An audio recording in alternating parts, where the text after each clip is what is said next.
One thing that we hear a lot from people, specifically women who strength train with us, is I want to build muscle, but I don't want to look bulky, or I don't want to build too much muscle and have a muscle bound looking appearance. And there's a few things that we need to unpack there when it comes to that message or that feeling of not wanting to look bulky. Number one, it's almost like saying, hey, I want to make sure I am not able to dunk a basketball. And it's like, most people probably will never be able to dunk a basketball. Most people will probably never be able to be a bodybuilder. We just don't have the genetic makeup to actually put on that much muscle mass. It's very difficult to put on a ton of muscle mass and look like a bodybuilder or look bulky. Just like it's really hard to be able to dunk a basketball. It's almost like you're kind of given that ability to dunk a basketball. Of course, you have to do the things required, the training required to actually get to that point, but you're given the raw material to be able to dunk a basketball, and you kind of know that early on. Just like people who have a lot of muscle know that early on. They know almost right away that they have a kind of a genetic gift to put on a lot of muscle mass.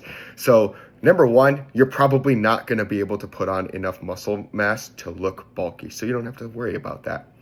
Number two, adding muscle mass is one of the most valuable things you can do. So your goal should absolutely to be build as much muscle mass as your genetics will allow, as your body can, because we know after the age of 30, you are going to lose muscle mass at a rate of 1% per year, about 10% per decade. So it's imperative, especially when we're young, to build a lot of muscle mass, build a good base for when we start to lose that muscle mass. And the great news is, if you're over the age of 30 and you're losing muscle mass, you can stop that age-related muscle loss by strength training. Of course, it's a little bit harder to build muscle mass, but we absolutely can.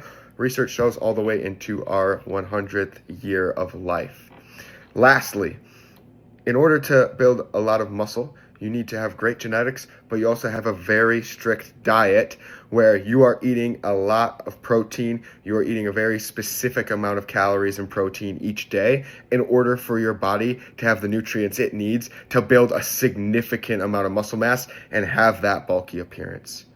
So if you are worried about having a bulky appearance from strength training, you're worrying about the wrong thing. We want to worry about building as much muscle mass as possible and realize that most of us just aren't able to look like a bodybuilder. We're just going to add a lot of muscle mass, have great toned muscles, and have an awesome appearance from there.